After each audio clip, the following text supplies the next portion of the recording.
어제 가을이 시작된 것 같은데 처서였죠? 그런데 마음 가운데 드는 생각은 무엇이냐면 벌써 가을이 꽤나 깊게 이렇게 시작되었다는 생각이 듭니다.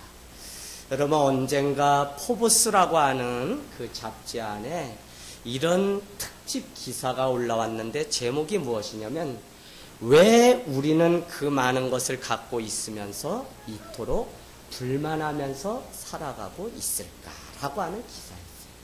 거기 안에는 세계 100대 안에 들어가는 회사의 회장님들의 얼굴이 올라가 있는데요.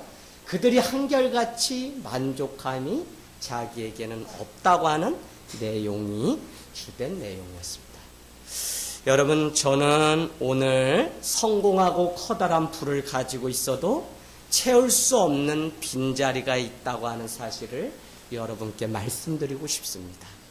이 자리를 파스칼이라고 하는 작가요 철학자는 뭐라고 말씀했냐면 정말 인간에게는 하나님만이 채워야 채울 수 있는 빈 자리, 빈 공간이 있다라는 이야기를 했습니다. 아무리 많은 것으로 채우고 또 채워도 채워지지 않고 하나님이 채워야 채워지는 그 자리가 우리에게 있다는 것입니다. 할렐루야. 여러분, 그래서 인간의 그 어느 것으로도 채울 수 없는 공간, 심지어는 우리가 서로 사랑해서 채우려고 했던 그 공간인데도 그곳에도 빈 공간이 있기 마련이라는 것입니다. 그래서 하나님만이 채울 수 있는 하나님의 자리가 있다는 사실을 저는 늘 기억하게 되기를 원합니다.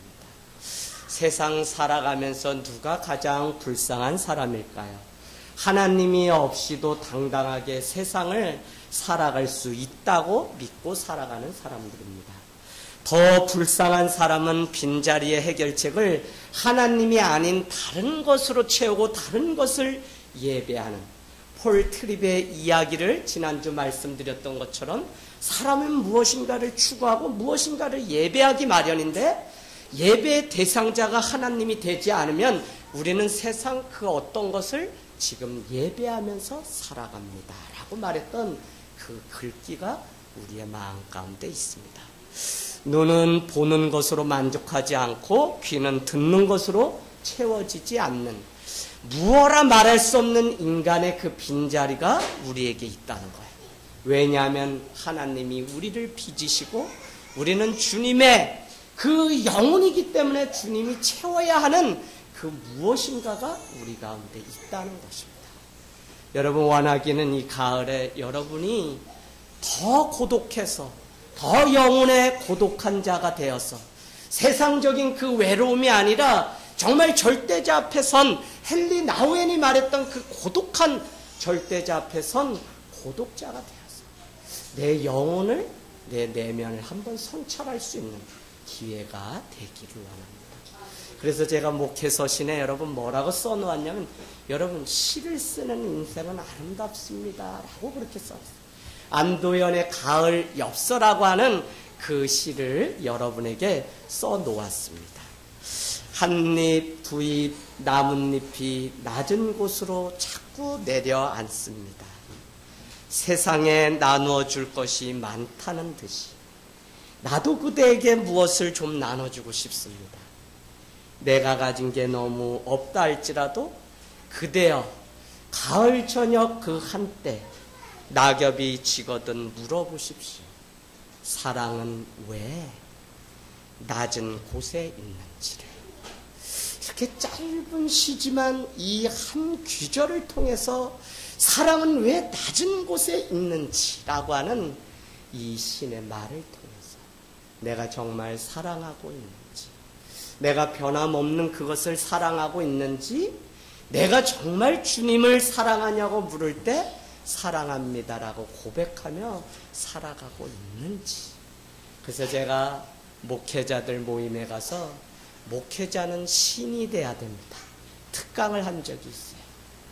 켈트족이라고 하는 3세기에서 8세기 그 유럽의 영성, 또 다른 하나의 영성을 이뤘던 그들은 시와 노래와 감성의 이 자연 속에서 하나님을 경험하는 그 은혜가 그들에게 있었어요. 그들은 그냥 사슴의 노래와 같은 이런 것들이 하나의 기도문이 되어서 그들은 노래를 했던 적이 있습니다. 여러분, 다윗은요 신입니다. 시편의 저자예요.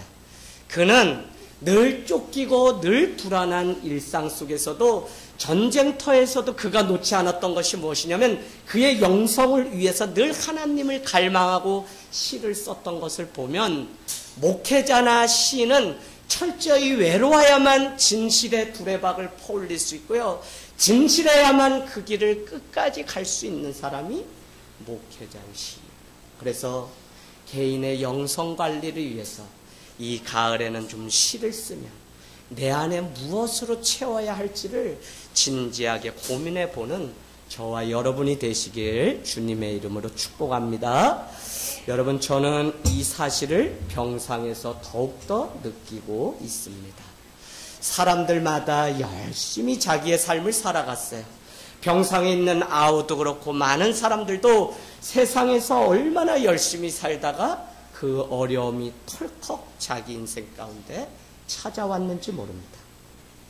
저는 그냥 숨쉬고 잘 먹고 잘 자고 자기에게 주어진 일만 할 수 있어도 우리 인간이 얼마나 행복한 존재인지를 늘 깨달으며 살아가고 있습니다. 아직도 더 이루어야 할 것들에 대한 안타까움으로 달려가고 있지만 우리는 그것이 우리의 인생의 전부가 아니라는 사실을 이 가을에 깨닫기를 원합니다.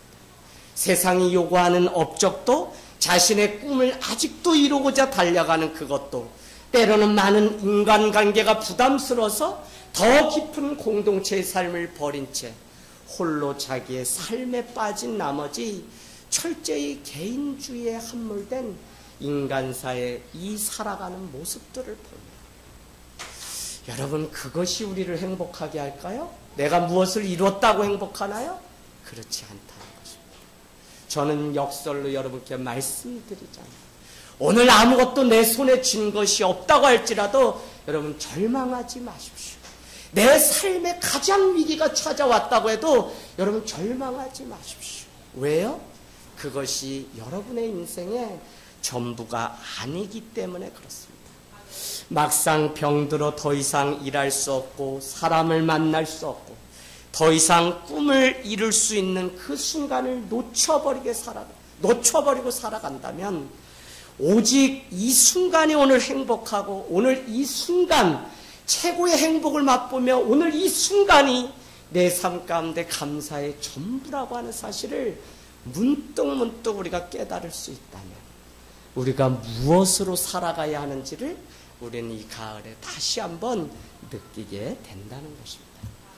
사랑하는 여러분, 여러분은 매주 주님 앞에 나와서 말씀을 듣습니다. 물론 좋은 연설을 듣는 것이 아닙니다. 또 저 자신도 무언가 새로운 말씀을 주려고 여러분에게 노력하지 않습니다.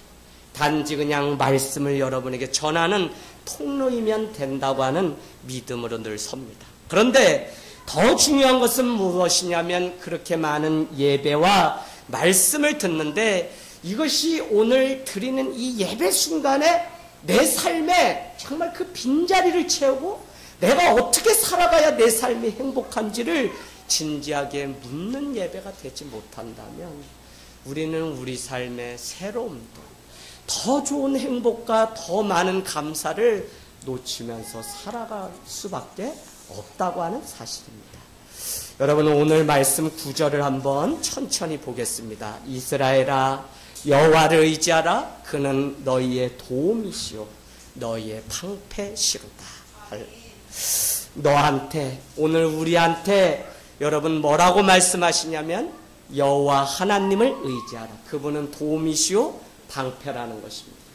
여러분, 우리가 인생을 살아가다 보면 창도 날라오고 화살도 우리 인생 가운데 날라오지만 우리가 의지해야 될 것이 무엇이냐면 여호와 하나님이라는 것입니다. 왜요? 그분은 나의 도움이시오 나의 방패이기 때문에 그렇습니다.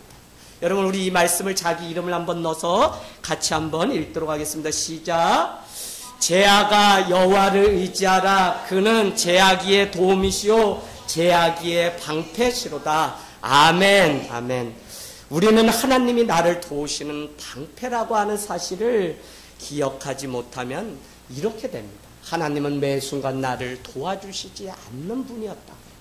시험을 봐도 나만 낙방하고, 결혼을 하려고 해도 나에게는 짝을 주지 않고, 사업을 해도 어떻게 그렇게 악한 사람들만 만나게 해서 나는 이렇게 어려운 삶을 살아갈 수밖에 없나 하는 그 마음들이 우리에게 있다.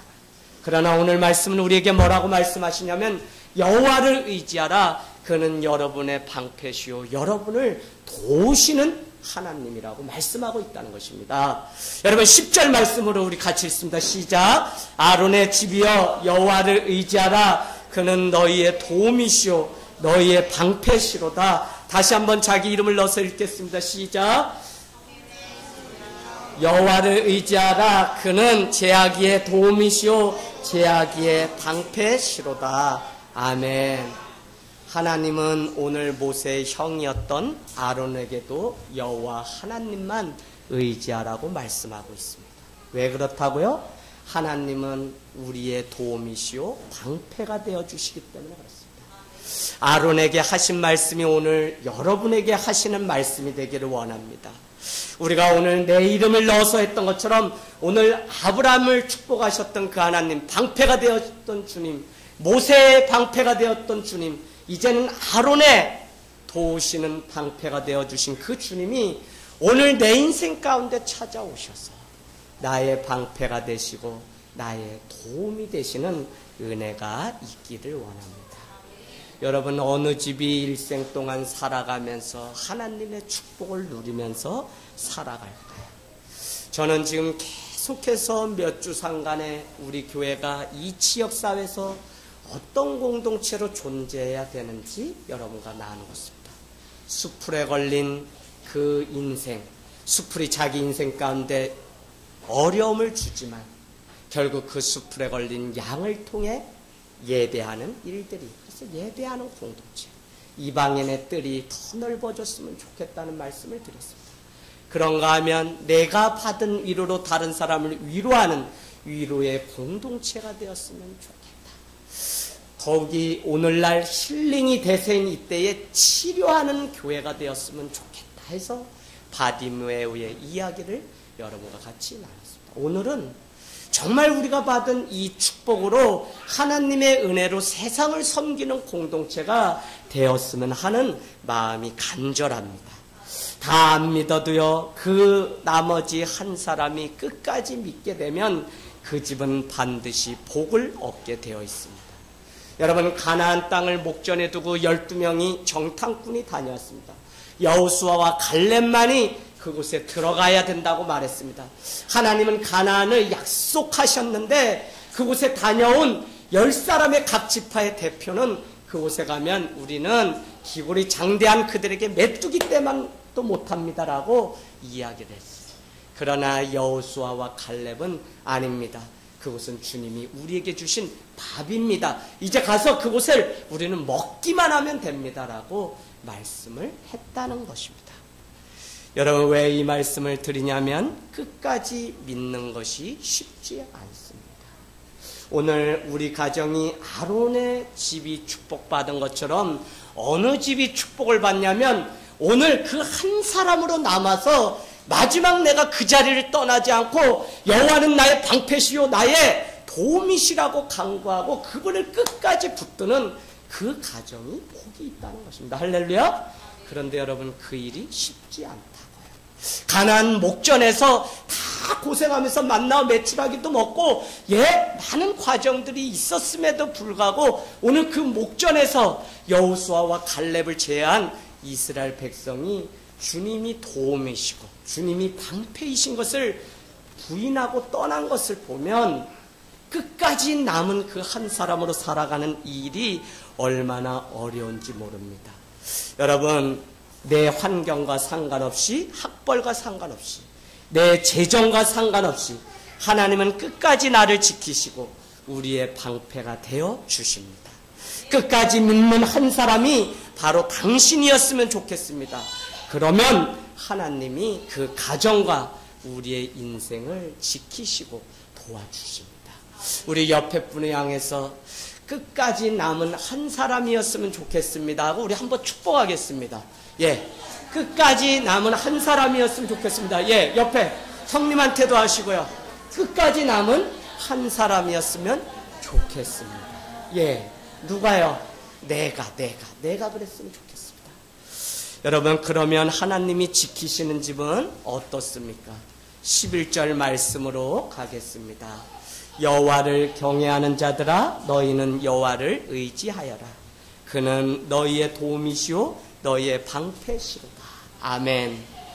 오늘 여러분, 하나님을 믿지 않는 사람은 하나님을 경외하지 않습니다.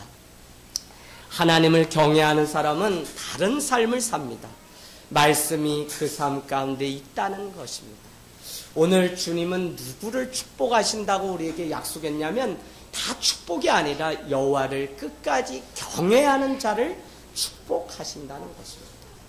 여러분이 아시는 것처럼 오늘 우리가 살아가는 이 세상, 자기의 지식과 상식을 뛰어넘지 못합니다. 여러분, 제가 글도 목회 서신에 썼지만 글을 쓰고 주님의 마음을 안다는 것은 절대 벽을 뛰어넘는 자기와의 싸움이기 때문에 자기를 성찰하고 내가 아는 지식과 내가 경험한 세상, 내가 아는 전부를 뛰어넘는 일들을 해야 된다. 누가 고집을 하고 누가 절대 타협을 안 하고 누가 다른 사람을 용서하지 않냐?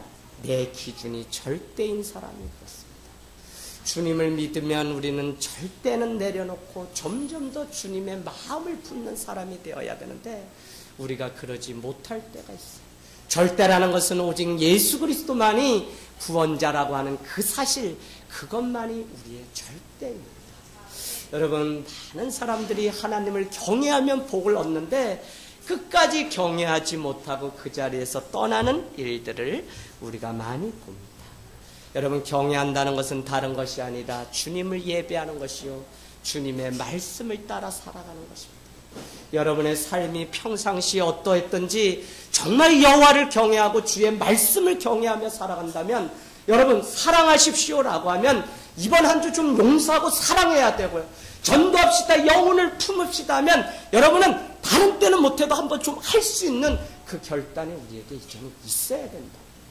여러분, 정말 영혼을 사랑합시다, 영혼을 선교합시다, 영혼을 우리가 품고 하나님 앞에 예배합시다 하면 여러분이 다른 때는 몰라도 주님 앞에 나와서 그 주는 좀 하나님 말씀 앞에 우리가 기도하고 한 번 더 무릎 꿇는 그 경외함이 우리 가운데 있어야 된다고요. 그런데 오늘날 너무 많은 사람들이 여호와를 경외하는 것을 다 잊어버렸어요. 말씀은 듣고 집에 가면 그냥 자기 방식대로 사는 거예요. 오늘 말씀이 여러분에게 어떻게 들려져야 돼요? 내가 먼저 하나님을 경외함으로 축복받아 이 축복이 온누리에 퍼지게 하는 그 삶을. 그러면 여러분은 오늘 가셔서 내가 이 이웃 옆집에 좀 김치를 들고 찾아가든지 아니면 내가 만나는 그 사람, 그 어린이, 그 학생을 향해서 내가 좀 말로라도 격려하고 축복할 수 있는 그 노력들이 우리에게 있어야 됩니다. 여러분, 아픈 사람을 향해서 여러분이 손 내미는 다 뭐예요? 내가 받은 이 축복을 다른 사람에게 나눠주는 일들이라고요.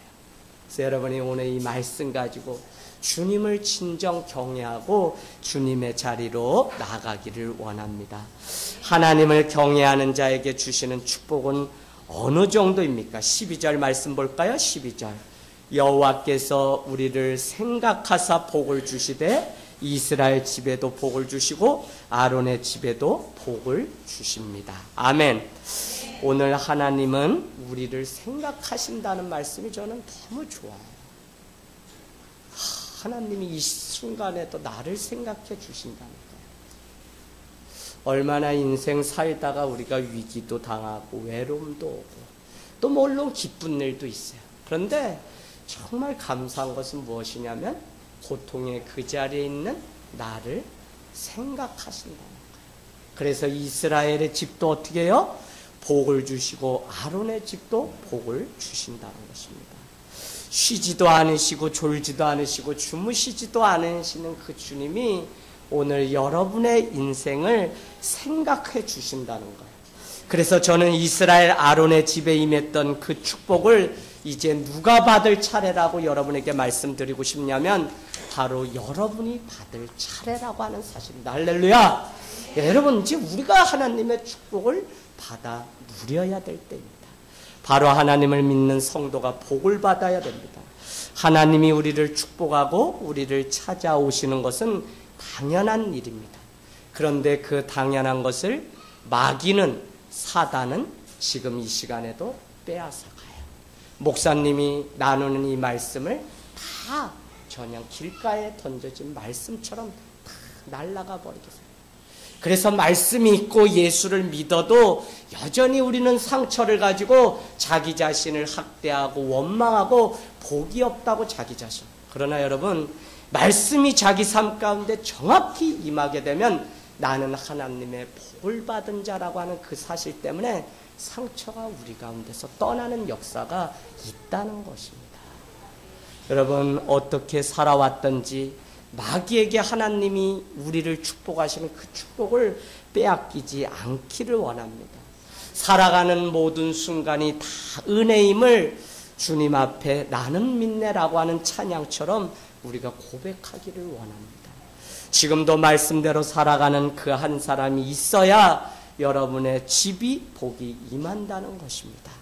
다 안 믿어도 끝까지 믿는 그 한 사람이 다 믿어도 안 믿어도 오산의 이 하늘 땅 교회가 바로 서서 정말 빛과 소금의 역할을 감당하게 되면 하나님은 반드시 그 축복을 세상으로 흘러보내는 일들을 보여주실 거라는 것입니다. 여러분, 아이들이 저에게 물어요.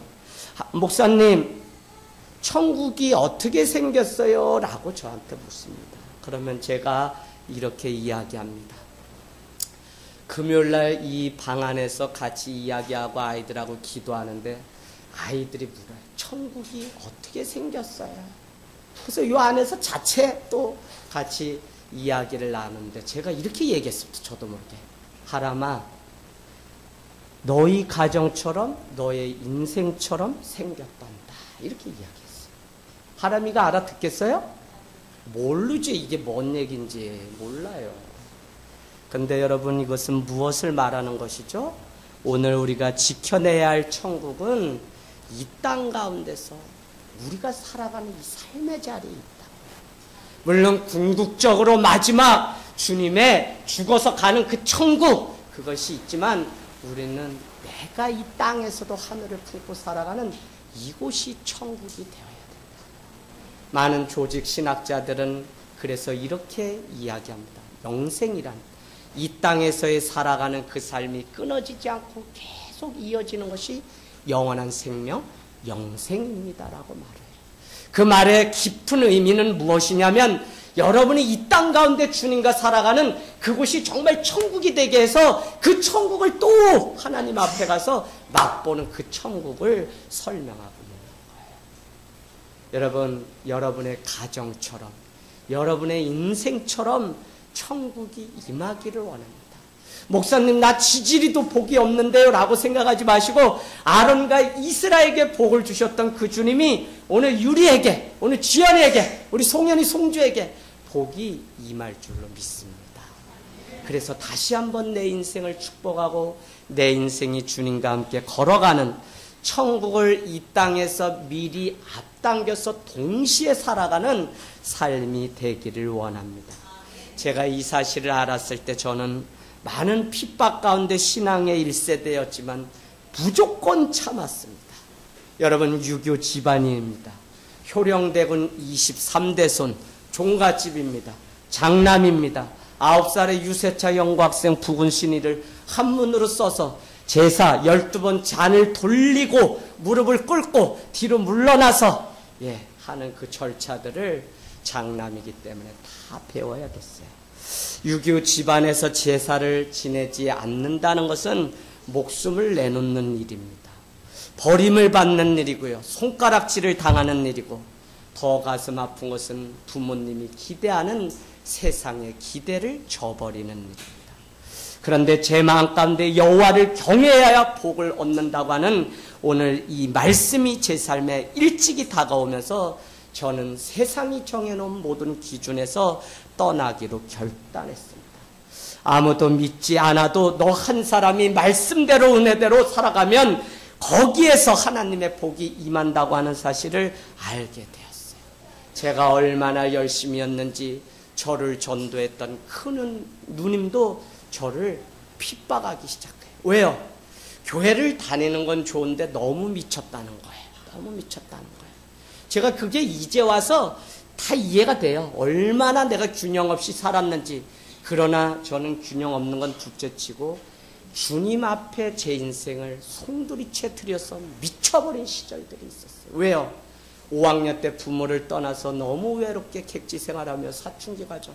그때 저에게 위로는 교회를 다니지 않았기 때문에 시를 쓰는 습작입니다. 그래서 저는 문학을 전공하고 제 삶 가운데 늘 그냥 그렇게 살아가는 과정들이 있었어요.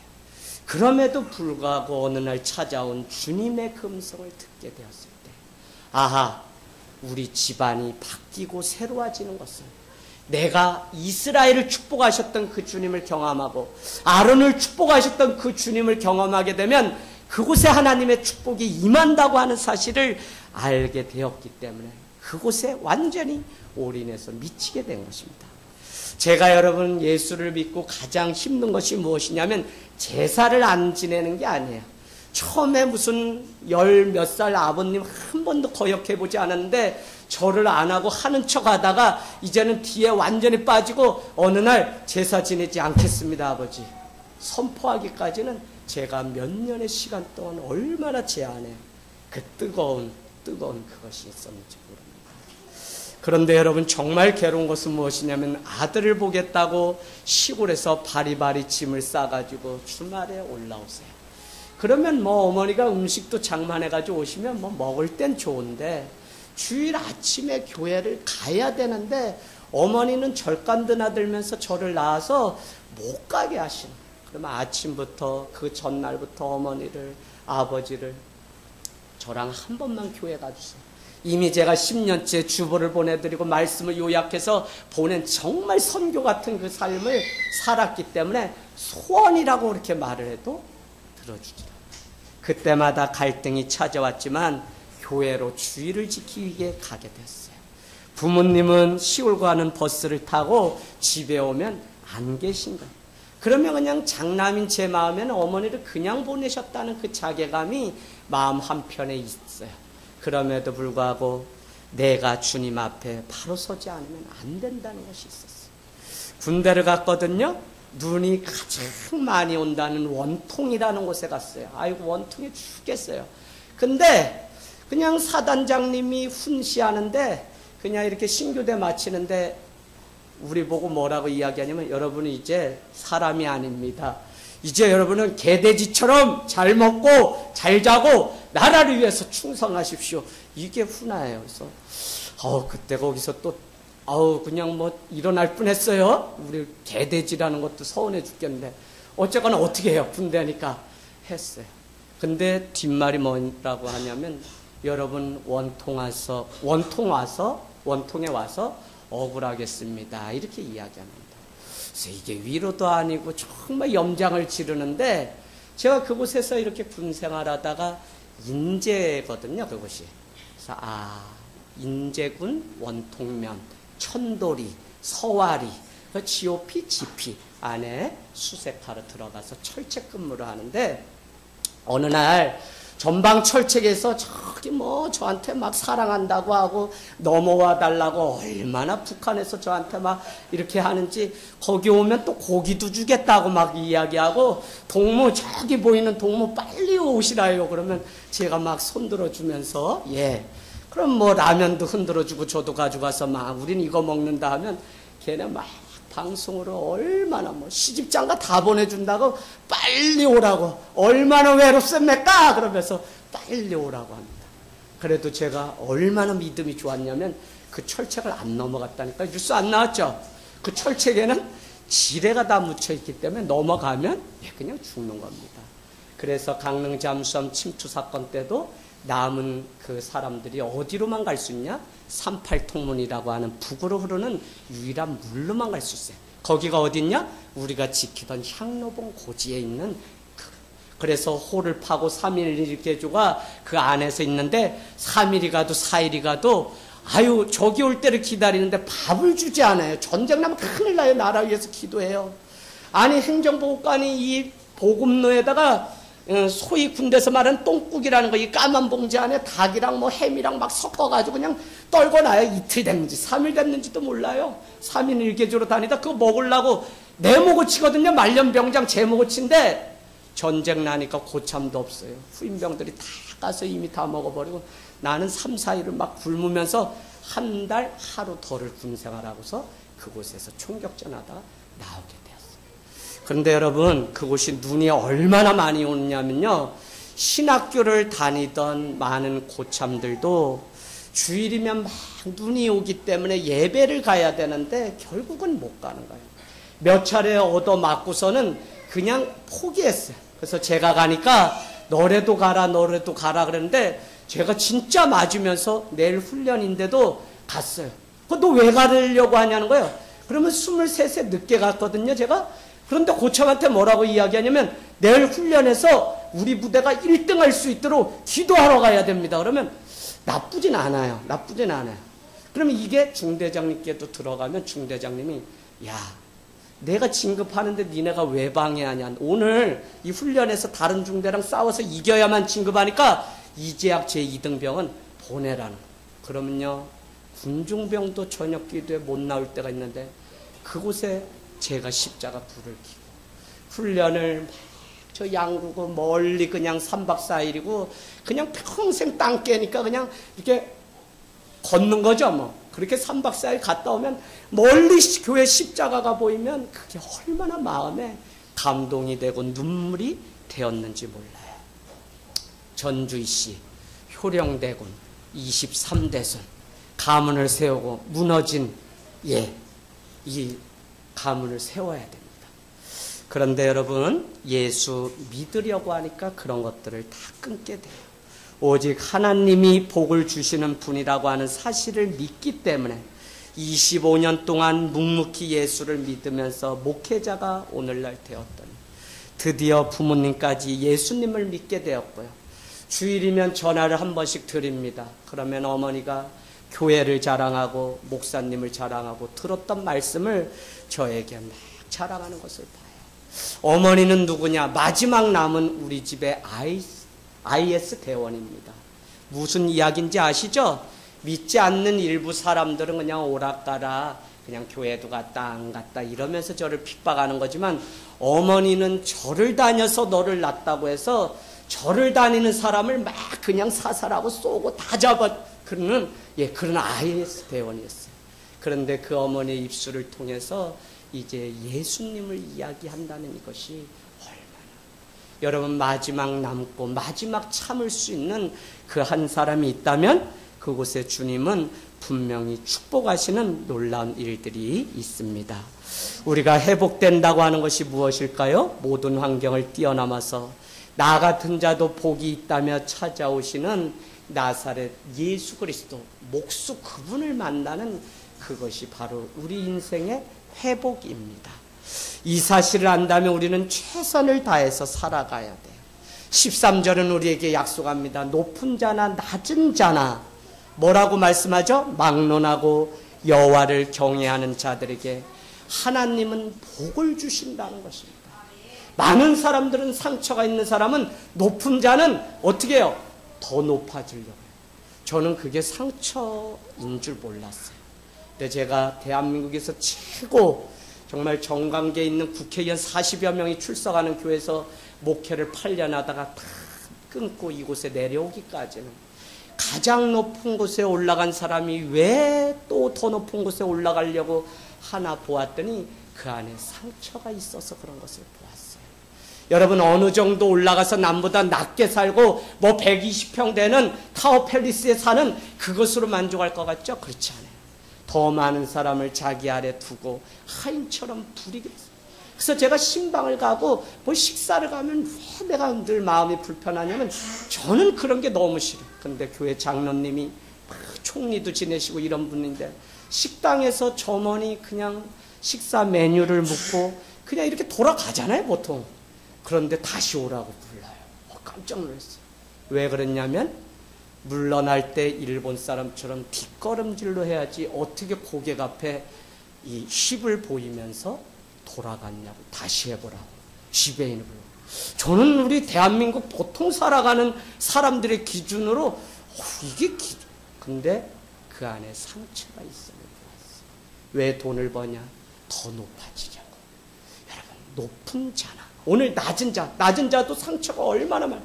그래서 더 높아지려고 하는 그 상처를 가지고 살아갑니다. 그러나 중요한 것은 그것과 상관없이 주님은 무조건 주님을 경외하는 자를 주님은 축복하신다는 것입니다. 할렐루야. 14절 말씀 오늘 마지막으로 보면서 이렇게 나옵니다. 여호와께서 너희를 곧 너희와 너희의 자손을 더욱 번창하게 하시기를 원하십니다. 너뿐만 아니라 너희의 자손도 복을 주시겠다는 것입니다. 여러분, 오늘 하늘땅교회가 왜 존재하고 앞으로 우리 교회가 어떻게 존재해야 됩니까? 창세기 2장 3절은 안식 다음에 우리를 복을 주었다고 복받은 존재라고 설명합니다. 그런가 하면 아브라함은 창세기 12장에 너는 본토 친척 아비집을 떠나야만 너가 큰 민족을 이루고 너는 복의 근원이라고 말씀하는데, 개역 한글로 풀어서 보면 너 자체가 복의 그 시작이라는 의미입니다. 여러분, 복이 우리로부터 시작한다고 하는 이것이 얼마나 중요해요. 그렇다면 교회나 우리 성도의 삶을 통해 이 복이 세상 가운데 나눠져야 돼요. 베드로전서 3장은 뭐라고 말씀하냐면, 여러분, 욕을 욕으로 갚지 마십시오. 악을 악으로 갚지 마십시오. 여러분은 오히려 다른 사람을 향해 복을 빌어주십시오. 왜요? 여러분이 이 복을 이어받게 하시려고 우리에게 다른 사람을 축복하는 자리에 우리를 불렀다는 것입니다. 오늘 누구죠? 우리 권찰님. 예. 정말 기도하면, 정말 다른 사람 축복하면 그것이 부메랑이 되어서 나에게 돌아옵니다. 제가 아내랑 늘 이야기하는 것이 무엇이냐면, 저녁 기도회를 그렇게 개척해서 하루도 빠짐없이 하면서도 사실 자녀들을 위해서 가장 기도를 못했어요. 그럼 누굴 위해서 기도하냐? 바로 여러분을 위해서 기도하는 게 목자의 마음입니다. 그러면 여러분이 목회자를 위해서 기도해. 목사님 말씀 위해서, 목사님 한 주 가정 위해서 여러분이 기도해 주시길 원합니다. 여러분, 늘 그래도 마음 가운데 드는 생각은 무엇이냐면, 그 축복을 성도를 위해서 기도하고 중보했지만 그것이 우리 가정 가운데 돌아오는 것을 늘 경험하면서 매 순간 살기 때문에 오늘도 기도할 수 있고 오늘도 주님 앞에 설 수 있습니다. 내가 하나님의 복을 받는 것은 다른 데 있지 않고, 어느 상황 가운데서도 하나님을 경외하고 고통 가운데서도 세미하게 나의 이름을 부르시는 그 주님을 붙잡는, 그 가문 안에 마지막 한 사람으로 예수를 믿고 나래도 오늘 이 자리에서 무릎을 꿇고 기도하면 오늘 너와 너희 자손에게 하나님은 14절에 분명히 축복하시겠다고 말씀하고 있습니다. 사랑하는 여러분, 부모가 해야 될 마지막 사명이 무엇입니까? 혹시 자녀를 위해서 재산을 물려주지 못한 그것이 우리의 상처라면 여러분 다 벗어버리십시오. 진정 예수님을 인격적으로 만나게 되면 우리가 자녀에게 물려주어야 될 것, 자녀가 부모로부터 물려받기를 소망해야 될 것은 다른 것이 아니라 부모가 주님을 경외하고 하나님께 받은 그 축복을 나도 받는 그것이 우리의 진정한 축복이라는 것입니다. 제가 여러분 살아가면서 가장 듣기 싫었던 것이 무엇이냐면, 너는 너희 할아버지, 너희 아버지처럼 살 거다, 닮았다는 말을 제가 우리 형제들한테도 얘기하는. 그러면 여러분, 제 안에 엄청 큰 상처였어요. 왜요? 늘 아버지를 흉보고 할아버지가 어땠네 늘 이야기하고는 어머니가 결론은 뭐냐면, 너도 아버지를 닮았기 때문에 너도 아버지처럼 살 거라는 거예요. 여러분, 이건 정말 악담이에요. 악담. 자녀한테 절대 하지 말아야 돼요. 제가 예수를 믿지 않았으면 이것이 저한테 상처로 남아있어요. 왜요? 좋은 말을 매일 해도 그걸 한두 번인데 안 좋은 말을 계속하고서 너도 아버지를 닮았다. 너도 술주정뱅이. 너도 뭐가 있다. 너도 여자를 몇 명 만나. 너도 뭐. 집안에 여러분 사돈의 8촌 23대 손이랄까 제가. 그러니 얼마나 많은 역사가 있겠어. 그거에 안 좋은 것들을 다 너가 장남이고 너도 아버지를 닮았기 때문에 너도 그럴 거라는 그것을 듣게 되었어요. 여러분 아직도 부모로부터 받은 상처가 여러분에게 있습니까? 저는 저라도 예수 제대로 믿어서 우리 가문이 완전히 다시 세워질 꿈을 꾸면서 주님 앞에 죽기 살기로 예수를 믿었습니다. 여러분 지금은 무엇이 가장 좋냐? 명절이면 날마다 끝에 싸움이 일어나서 결국은 울고 붓고 그날 밤에 명절도 지내지 못하고 서울로 제가 화가 나서 돌아온 적도 있어요. 다시는 고향에 내가 안 가리라 외치고서 온 적도 있어요. 여러분 제가 상처가 있는 사람. 그런데 주님의 그 사랑을 만나게 되니까 주님이 축복하시면 그것으로 모든 것이 끝난다는 사실을 알게 되니까 주님 앞에 25년의 시간 동안 살다가 이제는 목회자까지 되었네요. 지금은 어느 때가 가장 좋냐? 명절에 모여서 온 가족이 같이 찬양하고 기도 제목 나누고 같이 손잡고 기도하는 그 시간이 얼마나 기쁜지 모릅니다. 여러분 계속해서 사단은 우리를 악담하고 우리를 축복의 자리에서 떨어내려고 합니다. 여러분이 잘 분별하시지 않으면 로마서 6장 16절 말씀 계속 말씀입니다. 여러분이 순종하면 순종을 받는 그것의 종이 되는데 여러분이 죄에 순종하게 되면 사망에 이르고 여러분이 하나님께 순종하면 의에 이릅니다. 우리는 매 순간 순종하면서 살아가거든요. 사단에게 순종하면 사단은 우리에게 주신 이 축복을 다 빼앗아간다는 거예요. 그러나 하나님을 끝까지 경외하고 하나님을 의지하게 되면 하나님이 우리의 인생을 축복하십니다. 왜요? 15절 말씀처럼 그 하나님은 천지를 지으신 분이시기 때문에 우리를 축복하신다는 것입니다. 여러분 16절 말씀처럼 하늘은 하나님의 것입니다. 그러나 땅은 사람의 것이라고 말씀합니다.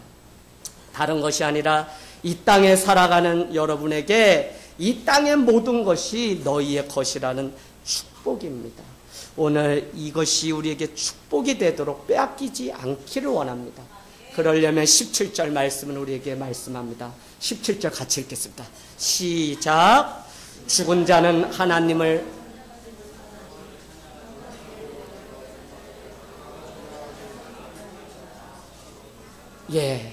아멘. 우리가 마지막 해야 될 게 뭐죠?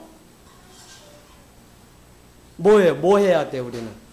하나님을 찬양해야 돼요. 뭐 노래로 찬양하든 기도로 찬양하든 감사로 찬양하든 우리는 하나님을 늘 찬양해야 됩니다. 그런데 이 찬양은 다른 것이 아니라 하나님 앞에 하나님이 내 삶의 주인됨을 고백하는 것이 찬양입니다. 그래서 우리는 순간마다 늘 주님 앞에, 왜 그러냐면 주님 오늘 18절 말씀, 그 주님은 영원까지 우리를 이제부터 영원까지 여호와를 송축받기에 합당하신 분이기 때문에 우리는 그분을 찬양해야 됩니다. 찬양을 하지 못한다 그랬죠? 누가요? 죽은 사람은 하나님을 찬양하지 못합니다. 여러분 살아있기 때문에 우리는 여호와를 경외하고 살아있기 때문에 주님을 찬양하고 살아있기 때문에 우리의 인생의 빈자리가 무엇인지 바라봅니다. 주님으로 채우고 주님으로 기뻐하는 인생이 되기를 주님의 이름으로 축복합니다.